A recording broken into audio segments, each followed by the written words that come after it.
Thank you again for joining us the part 4 of Stay Inspired interview series. To make this event more meaningful, we appreciate everyone leave your comment and feedback on the survey, which you already received upon arrival. And if you would like to stay connected with us or watch more video, you can scan the QR code on the back. Thank you. Please allow me to introduce our guest speaker, come to the stage again and continue to second half of today's learning, which we will talk about hospitality in European brand identity. Please allow me to introduce or welcome Ms. Elizabeth to come to the stage. So, we already know that Kempinski is Europe's oldest hotel brand. And here in China, they have 22 properties.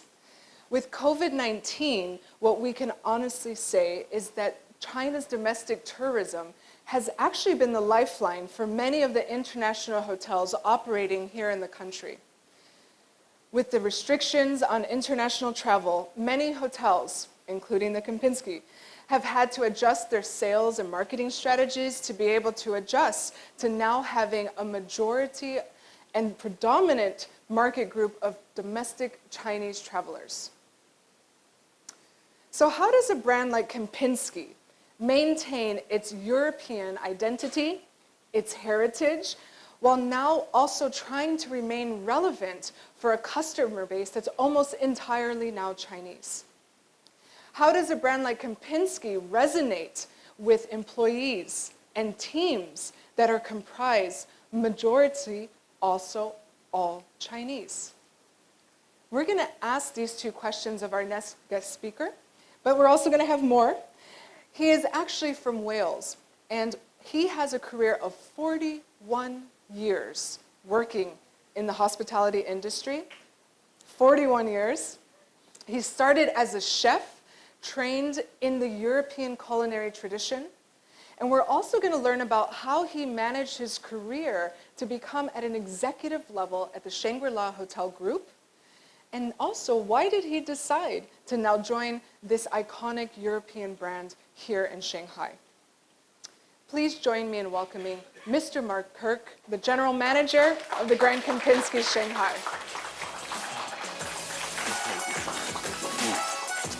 You ready? Yeah. All ready. Yay!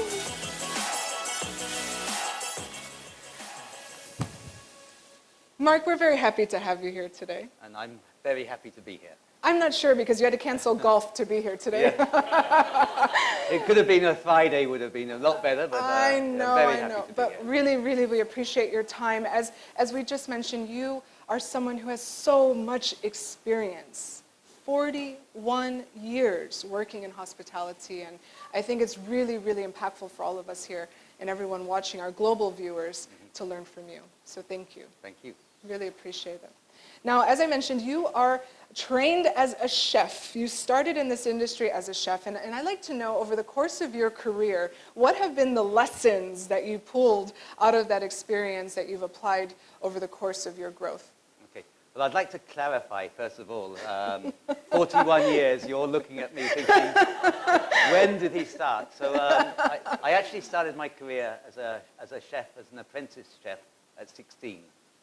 So I left school quite early and joined to be a chef because I was always very passionate about creating things. So I did 4 years as an apprentice chef, and then I joined one of the best, well, I think the best hotel in London for culinary, which was the Dorchester, where I was there for about 8.5 years altogether. During that time, at the very young age of 23, I was actually a sous chef in the Dorchester, where most of my fellow chefs were 40, 45 years old as chef de parties. And, you know, I got to that position not because I was the best chef, but probably because I had the most open mind and the willingness to learn and to grow. After that, I did a little time in Paris, at the Ritz Hotel in Paris. If there's any French here in the audience, you'll say, what was a British chef doing in Paris? But I was there in their 2 Michelin star restaurant. And then I eventually moved into Asia to try to get 1 year's Asian cooking experience. So that was my goal. When I first left the UK, I wanted to work in Asia for 1 year to gain some cooking experience of Asian cuisine, so then I could go back to be a very good executive chef in one of the iconic five-star hotels in London. How many years now in Asia? Now it's 20, I first came to Asia in 1992, so for my 1 year stint, and then I ended up marrying a Thai lady, 2 children. My eldest son is 25, so Okay. yeah, quite a long time. Okay. And tell me about that time when you were in the kitchen. And I think that's interesting because we always hear about some of the traditional career paths of always going through front of house, F&B, rooms, but culinary has been the foundation of your career. And what are the lessons that you've applied over these many years that you learned there? Well, I think one of the reasons that I believe that chefs make great general managers is that they have, in their career, they have to have their mise en place, right? So you have to have all of your things planned. You have to be a very, very good planner in the kitchen. You also have to train people, right? Otherwise, you can't cook 1,000 meals or 2,000 meals a day without training and developing people. So your training is vital. Your planning is vital, your mise en place. And then eventually you can cook, hopefully, great food and satisfy customers. So I think the foundation of the kitchen is a great foundation for all types of management. I like that you said mise en place. Yeah, mise en We place, have a lot yeah. of things to get in order in a Yeah. hotel, don't we? I'm curious to know, Mark, why you did your 1 year to Asia, and this was with the Shangri-La hotel group Yeah, in Bangkok. in Bangkok. And what was that transition for you? Because you also moved as a chef from a European kitchen now to kitchens in Asia. What were the biggest differences? I think, you know, in those days you still wanted to have European food, but it's all about the planning and maintaining the standards of even of the Asian food. Yes. You know, again, traditionally in Europe, in my age, we attracted people because they wanted to be a chef. Yes. Whereas sometimes in Asia, people are attracted to the kitchens because they want a job. There's a huge difference there. Like people plan their careers to grow within the kitchen in Europe, whereas people actually just come for a job at the beginning, hopefully. And then hopefully you can grow into their passion through the training and through the development and seeing the opportunities. So, yeah. And how was it for you, though, even leaving from European, very famous European brands, iconic European brands, to now going to an Asian, a distinctly Asian brand, such as the Shangri-La? How was that transition for you? How did you handle that shift? Because I can imagine it was quite large. Yeah, I think the beginning was very tough. Right? What was tough? Is to adapt to your management style. Right? Because in Europe, in the kitchens, in my days of being in the kitchens, they were extremely tough. Extremely tough. And you didn't necessarily be polite. Whereas when you go to Asia, it's completely different. Totally different. You have to get people to love to work with you Yes. to produce the good food. Yes. Right? Whereas you can't just install fear like you see on some of the TV shows when you have the chefs, right? So it's a No throwing pots and pans. no throwing pots or pans, Okay. or being very good at ducking. I think that's so interesting because many of us in the room today are expatriates. We're working across multiple different countries and cultures, and how we have to adapt our leadership styles over time. What other leadership skills have you learned because of your transition to Asia? I think it is a lot to do with respect, right? You know, you respect your team produce well for you. You don't respect them, you won't get any results. You know, learning about the culture, like Monica was saying earlier, always keep an open mind, always try to learn something every day. Now, you were an apprentice starting very early, 16 years. So how have you kept yourself learning something new every day? Because it's very hard. You're working many hours, especially in culinary. what have you done over the course of 41 years working in this industry to stay informed, to learn something new? Well, wherever I go, it doesn't matter at what scale of the restaurant or the hotel, there's always something to learn. Right? The people who don't learn are the ones that go into a property and say, look at that, that's wrong, that's wrong, that's wrong. That's so easy. Look at what's right. Look at what you can possibly take back to your establishment. Learn from your most junior staff. I mean, I do a dialogue session every month with my staff in the hotel. We have a nice Chinese lunch, and then I make them tell me something in their department. Do you cook the lunch? I don't cook the lunch. Okay. But I have. That would be really special, Mark, if the gym was cooking. But I have cooked a couple of times in this hotel, Yeah. and I always make an effort to cook for the staff and for the management teams. Right, so I always want to cook for them because I think that's something that comes from my heart, and it's something that is quite a lot of work to do, and quite nervous to do it as well, because you tell everyone you're a great chef. You better prove it, right? Did you ever have any, aside from your apprenticeship, did you have any formal education?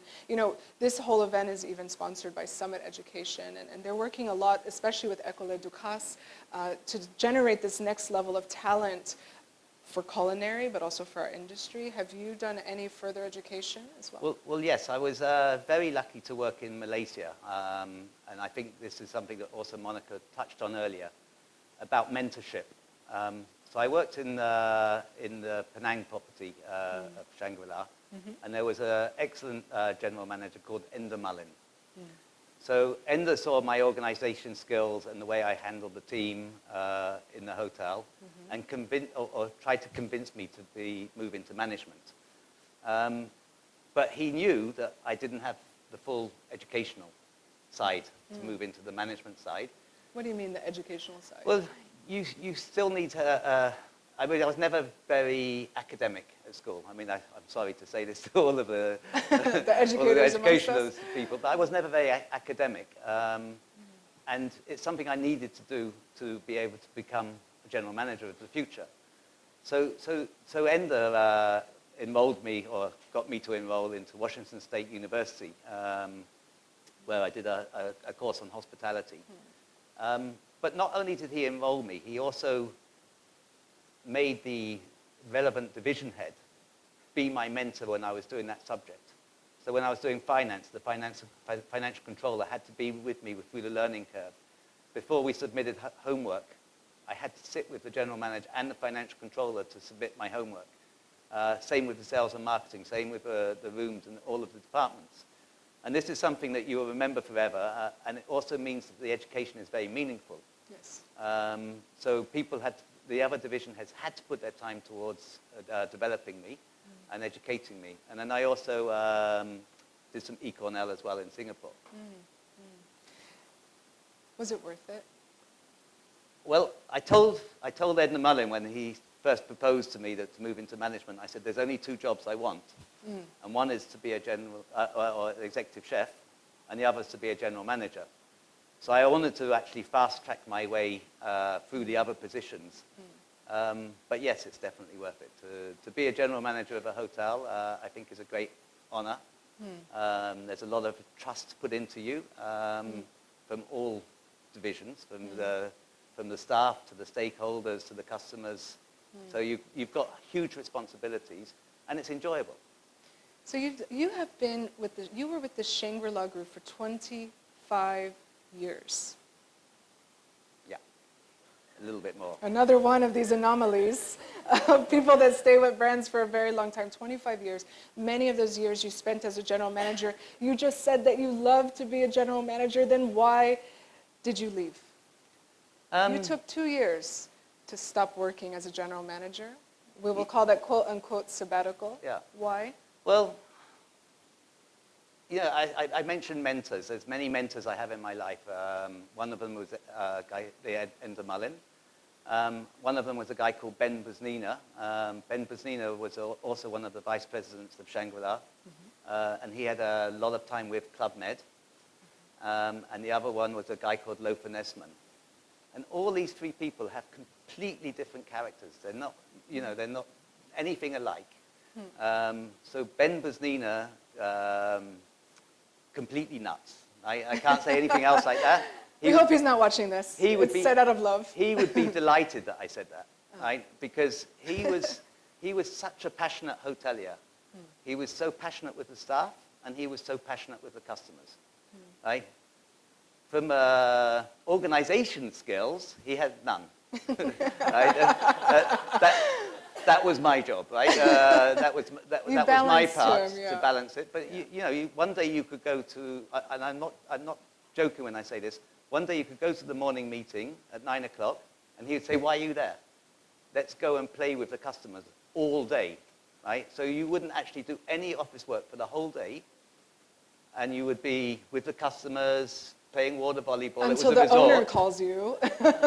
You know, entertaining some long-stay guests for dinner, and then going to the nightclub and dancing away all the night. The next day, the morning meeting would stay all day, right? So you would go for a meeting which you think is an hour, and before you know it, it's 5 o'clock in the evening, and you've been sitting in a meeting room brainstorming about what we can do better and so on. But absolutely one of my mentors. And the other one was Lothar Nessman, and Lothar Nessman was all about empowerment of staff and developing staff. So one day when I worked for him, I was at the beginning of food and beverage director. He said to me, "What are you doing here in your office?" And I said, "Well, I'm doing my job." He said, "No, I want you to be the sales and marketing director today." So sales and marketing director swap positions. I go into that position and so on, right? And then get developed in those skill sets. So again, another great. So which one of those three told you to leave your job as a GM? Well, the one that actually told me to leave a job was the ex-CEO of Shangri-La, and he actually did a sabbatical and told me this was the best thing he ever did in his life. So he took 6 months off work, spent time with himself, went to explore, went to experience hotels. Yeah, and it was him that probably influenced me into this decision. What did you learn during that time? I learned a lot about being a customer. Right? You know, I traveled a lot. I was in Bali 4 or 5 times. I was in Singapore. I was in Malaysia. I was in Vietnam. I co-sponsored a golf society that I love doing. So we used to do away trips.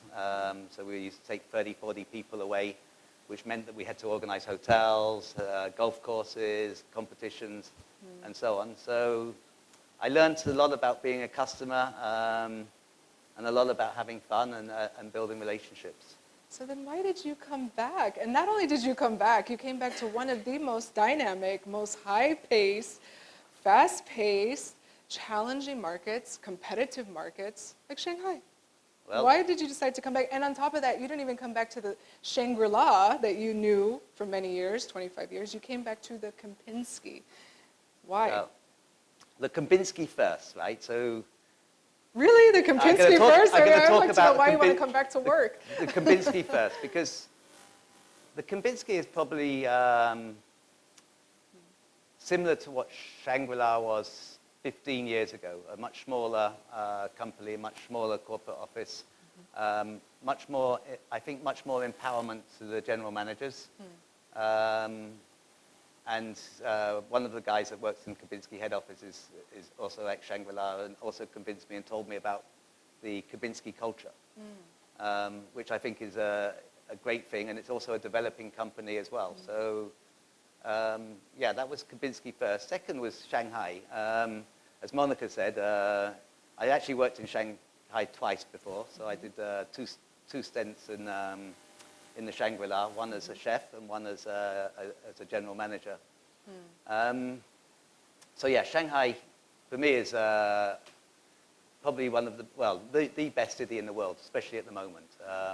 Got everything. It's got culture, it's got restaurants, it's got luxury hotels, luxury shopping centers. I mean, it's just a superb place to work.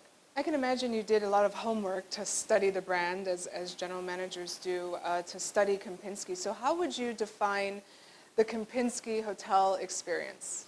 How would you define that? Well, you know, we talked about what does the Kempinski stand for? It's the oldest European luxury hotel chain in the world. So Kompinsky has a fantastic DNA. So the DNA is the culture, right? It doesn't matter actually. All companies have a company culture. The Kompinsky DNA is the culture, and it's very much a part of that supports the European hospitality.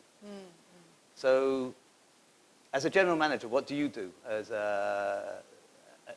how to get a culture across a whole organization? So, basically, we talk about one DNA every day in every single briefing throughout the hotel. So, in the morning, the training manager, she sends a DNA through the WeChat groups. When it comes to my morning meeting, we talk about the DNA. And we pick one DNA, and one of my executives will talk about it and what it means, and how we can convert that into our day-to-day operation. One of the great things is that one of the concierge in one of my dialogue sessions was saying how good the DNA, the daily DNA, helps him in his work and helps him how to delight customers. And what's the difference between the Kempinski experience as compared to a Shangri-La? Again, many competitors here in the luxury space. And even if you're talking about European brands, perhaps a Ritz-Carlton, perhaps, well, you also have the Four Seasons, even though that's not a European brand, but still, those are all the different brands competing here. How do you make the customer understand what Kempinski is? What's the feeling? Why should they pay you instead of going to stay somewhere else? Well, it's a very, very interesting question, a very tough question actually to ask. So, what makes you familiar with a hotel brand? Right? You know, the customers, some people will say, I love Kempinski. Others might say they love another brand. I'll always choose that as your first choice. So creating, like I said, if you create the DNA suits a certain customer set. Yes. European luxury, you know, in China, everybody craves European luxury. Right? If you go to any shopping center, all the shops of all the top brands of Europe, you can see it in the thing. In fact, when you think about the hospitality in the five-star luxury market, it is all companies are based on the European hospitality. Yes. Whether you have an Asian twist to it or whatever, but it's the base is European hospitality. In those standards, but as you heard, we have Generation Alpha coming, and there's change happening, and there's quite a few domestic brands here. Your market is changing. COVID-19 has shown us that. So how does a brand like Kempinski, I guess, re-educate the market about what is Kempinski, or how do you maintain relevance with the next generation of travelers? Yeah. Well, I actually asked one of the customers in the hotel about why they choose Kompinsky. And they actually said, well, first of all, you know, the service and the recognition they get from the staff as a returning customer. But also, he said, very importantly, was a good European breakfast. Right? Kompinsky, you know, we have many things through our brands. Yes. And we try to put the European culture through. I mean, first of all Kempinskis need to have great breads, Yes. right? Because of the German heritage, right? Yes. So, you know, that's from the customer's point of view. From the Alpha generation Alpha, I'd like to talk about this a little bit, right? Yes. Because nowadays you see in the hospitality industry, you see some superstars, right? So if any of you have been, well, all of you have been looking at your mobile phones for the last 9 months, a lot more than you have done in the past, right? You look at the TikTok videos of the cooking shows, and the people becoming celebrities from the kitchens. You look at the barman becoming celebrity barman. And then you start to think, well, Generation Alpha, hey, I want to be involved in that. And what better base to be in a luxury hotel? So the more and more we celebrate positions, the more and more we're going to attract talent that's passionate about being in the hospitality industry. So is that what you say is, we were talking a little bit also about strategy for Kempinski to try to connect deeper perhaps, or more aligned with the trends that are happening specifically in China. Is that one strategy that you're using in your hotel to kind of go through these e-channels? Well, you definitely need to listen to the customer feedback. Right? What do your customers tell you? I'm curious to know. The customers, they tell us a lot, good and bad. Can you give me an example of like a feedback from a Chinese customer that maybe is not from Shanghai?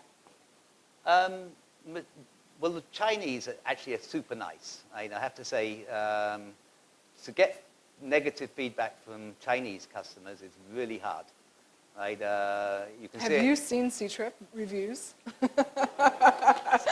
We see them every morning, right? I mean, overall in general, right? In general. Just quite, and I think the people who actually do the negative C-Trip reviews, they are actually upset about a staff encounter, or yes, they feel yes, they weren't respected. Yes, And so they think, well, everything I saw wrong in that hotel, I'm going to write bad about it.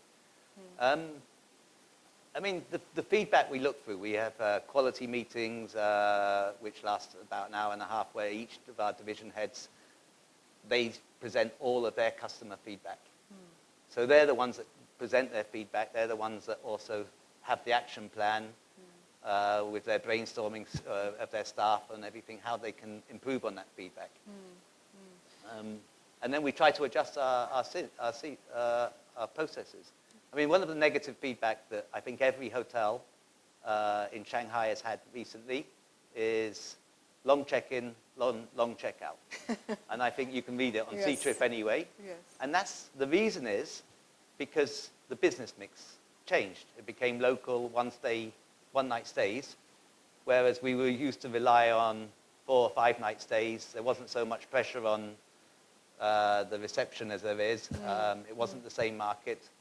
And so you have to adapt, right? So listening to the feedback, we adapt. Yes. So, now we have such a seamless checkout system, is that we just tell guests, because most of them are paid by WeChat, we just say, okay, your keys, do you have a great stay? Yes, thank you. Do you need a bill? If they say no, then they can go. And it's finished. And it's a 30-second checkout rather than have you taken anything from the minibar? Have you... Okay, so is that because Kempinski has less stringent requirements for a consistent standard across the entire brand? Does corporate allow you to be able to be flexible with your operations, especially with this changing market? I think it's because we're allowed to adapt instantly at property level, yes.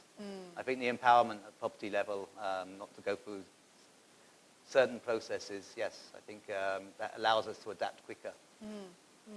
You talked a lot about how it's so important for Kempinski to kind of instill these traditional European service traditions, the great bread, the great breakfast, the lady in red, right? It's very contingent with the Kempinski brand. What do you do for the employees? How do you instill that European tradition, that European history and heritage into the employee experience? Well, I have to sound like I'm repeating myself, but going back to the DNA, explaining the DNA in Chinese, right, with our teams, because a lot of our staff actually don't speak English fluently. Yes. So we have to explain it in Chinese.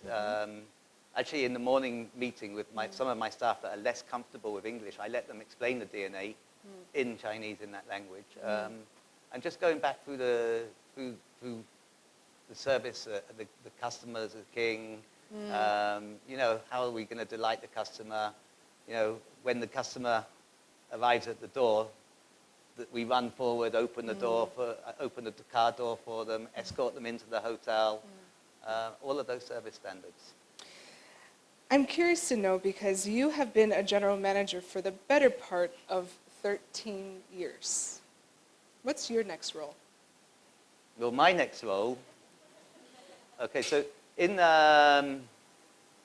Shangri-La, I had some area responsibilities. And to be honest with you, my next role will be general manager. I love running a property. I'm passionate about running a property. And I think you need to know where you want to be in life, right? You know, in the past, Shangri-La wanted me to become the group director of food and beverage, right? To sit in Hong Kong in the corporate office, right? Monica was saying, never go back, never go forward. I don't know which one it is. I knew my personality wouldn't meet that role, make me happy, right? So what makes me happy is to actually, my perfect day is, and it goes back to being a chef probably, would be 30% of my time would be with customers. 30% of my time would be with staff. And then the other 40% would be the administration side that we have to do. And if I could do that every day, that would make me the happiest person. Did your 2 years of sabbatical give you that sense of clarity to make that decision for yourself and for your career?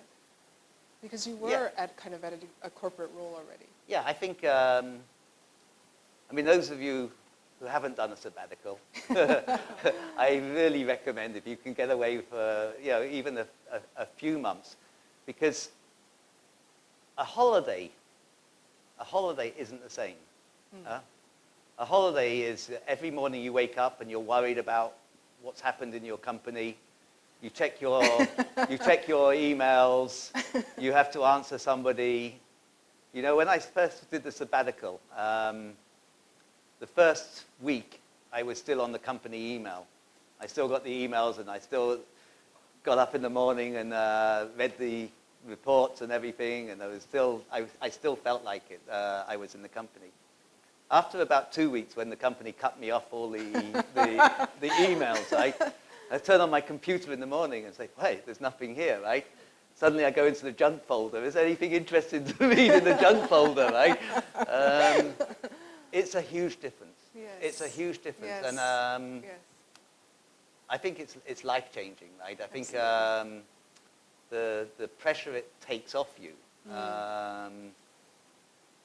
Yeah, you can't mirror it in a even if you did a sabbatical where you knew you were going to go back in 3 months' time. I don't think it would be the same. I think to take that clean break, It changes yeah, everything, wonderful. doesn't Yeah. it? Got to know my wife a lot better as well. Especially after 41 years in the industry, absolutely. Her career started as soon as I stopped. America, I want to open up for questions to the audience because, again, your history and your background is so rich.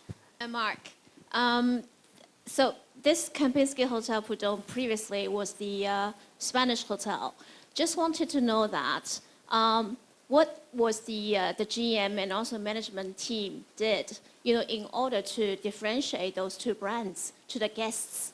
Because you can see that nowadays more and more hotels, they change the brand. So how, apart from changing the name, changing the logo, what else the management team need to do so that make the guests feel the different? Yeah, well, I would never ever say anything bad about another hotel company.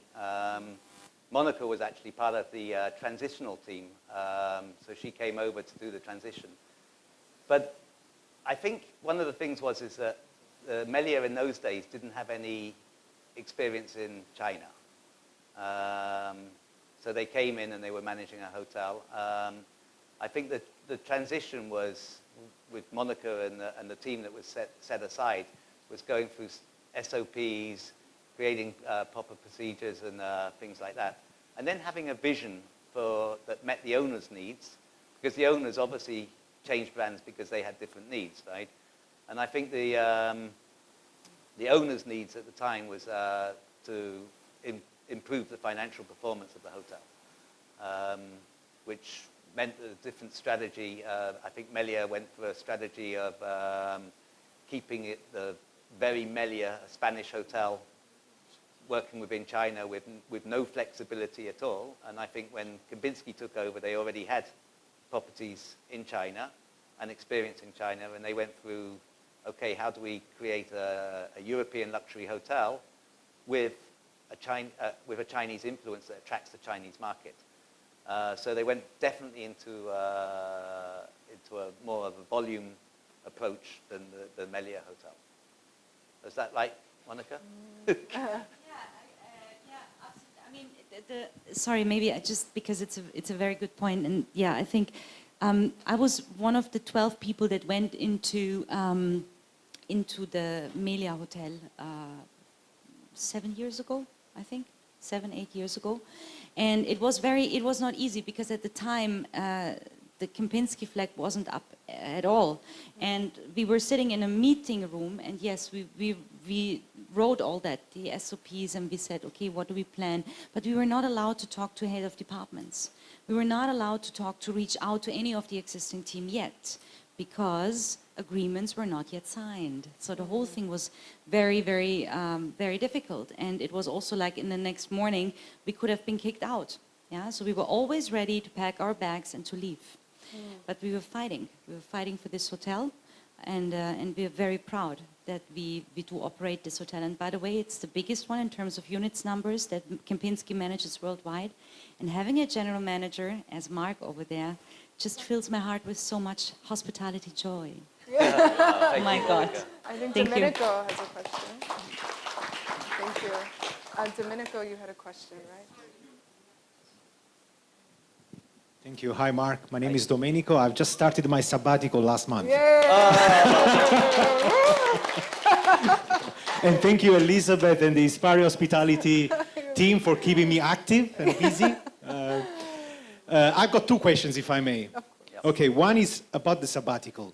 When you start the sabbatical, do you plan for how long does it have to be? Or because, I mean, I'm planning for 6 months, but maybe it can go up to maybe 1 year or 2 years, or, you know, I'm not sure. And the second question is, congratulations on your career, or your professional career.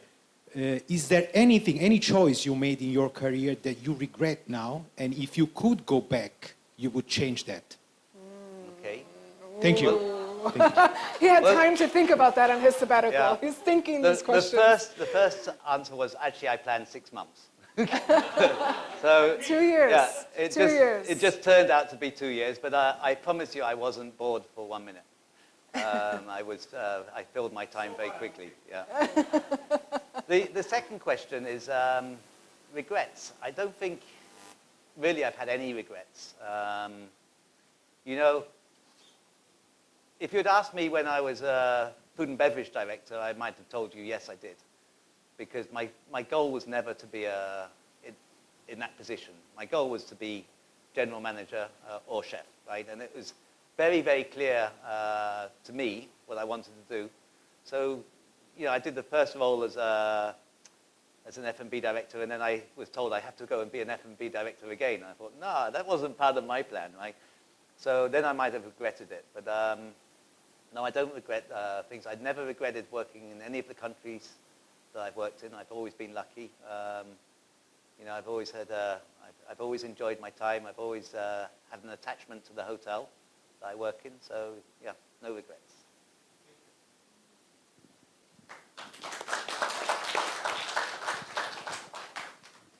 Any questions? So it's me again. Hello, Mr. Mark. So I would like to ask, as we all know, now it is a period of the big data time. So as in the hotel industry, we invite, like, for example, the AI technical in the hotel, or we open the projection restaurant in the hotel. So how to keep the balance between the manpower and the intelligent or the interconnect? Well, yeah, big data is for hotels is worth its weight in gold, right? But you shouldn't let it rule how you operate completely. So like for big data, when I say we look at our customer feedback on a day-to-day basis, that's a plan of how we improve our services.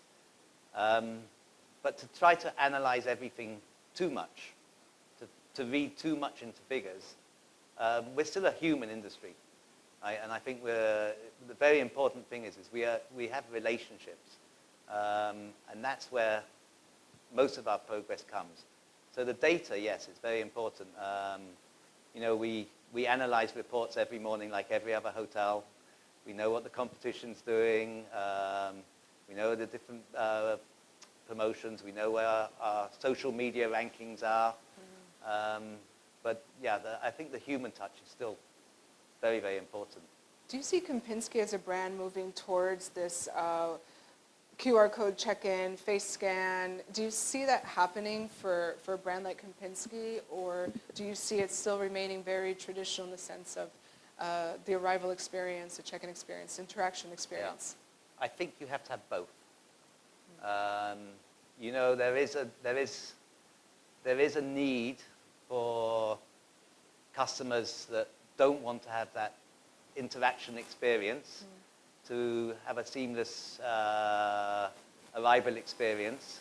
You know, I imagine, well, some hotel companies already have, where you can virtually download an app which will allow you to have your room access, so you can actually go and check into a hotel without actually passing anybody, check out of a hotel, all through your mobile phone.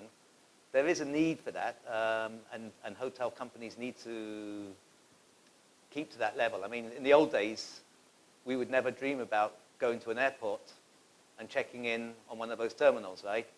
Now it's second nature to us, so there will be a time, yeah. And menus, I think menus is a huge opportunity, because it allows us to, again, track the data. The menu, you mean the physical menu of the so restaurant? if you can go into a restaurant, do a scan of a QR code, download the menu, order, you know, if you order a vegetarian dish, then the data will allow the next time you come maybe to tailor-made a menu where you have 6 or 7 vegetarian dishes to meet those customer needs that you can try to upsell. So there is. I'm shocked that you said that. Definitely. I'm shocked. You, a chef? Someone who is so tied to food, and I feel like the menu is such a tangible expression of the restaurant, right? The look, the feel, the style. Well, you see, I said both, right? So, So you put the QR code on the menu. yes. So yes, there's Right, I definitely the feel need like for both. that's especially when we talk about European cuisine, and you know, it's that whole experience. It's what you touch, it's what you see, it's what you feel, and how do we do that in a QR code? Yeah. And how does Kempinski manage that balance? Well, we have some. We have some great TikTok videos out for my hotel. He loves TikTok, by the way. where we do a simple preparation of a Yes, dish, right? yes, So putting a yes. pizza together. Yes. Now, that's a part of an upselling tool, right? So people, if they scan the QR code, and then we want to particularly sell this particular pizza that day, and then we can have a little TikTok video that shoots up and makes it very interesting for the customer, then they might choose that thing. So technology, you know, we can't leave the younger generation behind, right? Right. The younger generation has got a That's big true. spending power these days as well. Yes. So both, not one or the other. Hello, Mark. Thanks Hi. for sharing your experience. I'm Teo, I'm architect, and my question is related about the space. By the way, talking about the sabbatical. Also, I made 6 months sabbatical between when my daughter was coming, and it actually really helps to focus and see what will be the next step. About the physical space, for hotel experience, we have different elements. We have the service, we have the human seeing what the other human needs. We have the physical space, even now in China, the digital part. For the physical space, how important you think it's a hotel is ridden by guidelines, design guidelines, let's say? I mean, a luxury hotel, to me, there's a couple of experiences that you want, right? Obviously, the most important thing that any hotel can ever do is have a fantastic bed, great linen, and a proper temperature controlled room with nice dark lighting where people can sleep. Second thing is a bathroom. Bathrooms have become more and more important to the hotels, the physical side of the hotel. Have a great bathroom that you go in there and it's a wonderful bathroom experience, right? Nice showers, nice big baths if you're a luxury hotel, and so on. Yeah. So the physical side, I think, will never change. What makes a luxury hotel will be the physical side, and the more and more space is becoming valuable, the bigger the hotel rooms, the better. You know, if you want to be a super luxury hotel now, 60 square meters is the minimum that you would plan a room around. So yes, there's a physical side. Hello, I am Anna Wei, Executive Director of Rumors. I have a question. Everyone talking about the second wave. Is Kempinski ready if it happens? Second wave of COVID-19. COVID, yeah. This is something that all of us hoteliers in this room, we don't want to talk about. Yes. Yes, I think, you know, the most fundamental thing for as a general manager is the safety of the staff and the customers. So that's without doubt. I mean, owners might say, you know, protect my assets, but the most important thing is safety. So we're prepared in this. The Kompinsky actually rolled out a white glove initiative, which all the hotels did, to give us guidance. I think luckily we're in China. I don't think there will be a second wave in China. There might be some small outbreaks that happen occasionally. I mean, everybody knows that there was 2 cases in Pudong last week. It's been devastating to our business. Devastating. Just those 2 cases, but hopefully it will be over in 10 days and we can all go back to normal in 10 days because they've controlled it so well. But yes, we're ready. We're prepared. We've got all the contingencies ready to roll out. But safety is number one. Thank you. Thank you, Anna. One topic we didn't talk about, but we've spent a lot of time talking about, is about the presence of more women in roles like yours. And we talked about it a little bit with Monica. And you and I are in full agreement that, yes, all promotions should be merit-based. Yeah. Then what do we need to be doing? What do the people in this room need to be doing to giving more opportunities and more ways to develop women to have those merits to be in those roles? Well, actually women and men are very similar, right? So I don't think for single women or single men there is much difference today in how their career can grow. It's a little bit more difficult when it comes to married couples, right? Because traditionally, the women, when you start to have a family, the women take time off traditionally and look after the children, and they lose a couple of years in their career, at least 1 year, sometimes more, right? Even if they get a nanny or their parents look after the child or something else like that. So they get a year off in the part of the time when they're developing their career the most. But, you know, I need to have a very supportive wife for my career to grow, right? A woman needs a very supportive husband for her career to grow. It's a similar thing. I believe if you went back 15, 20 years ago, it wasn't the case. I think it was definitely discriminated. But I think today, it's equal.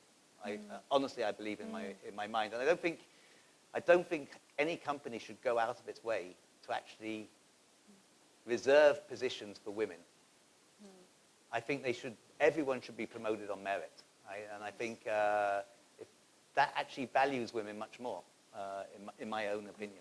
And what are you doing as a GM to kind of pave the way for that nurturing, that mentorship for the next generation of female leaders within the Kempinski? Where are we going to have more Monicas? Are we going to have more GMs coming up through the ranks under your leadership and the influence that you have as someone as respected and as senior of a leader as you are? Well, definitely we'll have more Monicas. I've mentored many female people in my career, right? I have 3 girls that I mentored that are all general managers in different brands of hotels. One of them has just taken on a role as area general manager for the IHG group. So, yeah, I think people based on merit. My XCOM team is equally matched. I have 5 women and 5 guys. So, yeah, I think. And I ask you that because you are a sample and a standard for many leaders. I cannot begin to tell you how many people reach out to me to say, oh, Mark is going to be there. Yeah. Mark was such a great leader. He was a mentor to me. And I think you've set a great example for many people in your career, all 41 years of them. Well, I think for any general manager, the success of others, female or male, is actually the best compliment you can have. And if one day you have the opportunity to be reporting to one of your ex-staff, would be even more ideal. I don't think that you should ever be upset about that. Absolutely. Mark, we cannot thank you enough, really, for the inspiration that you've provided for all of us here today. It's been a pleasure. Thank you all very much. Thank you.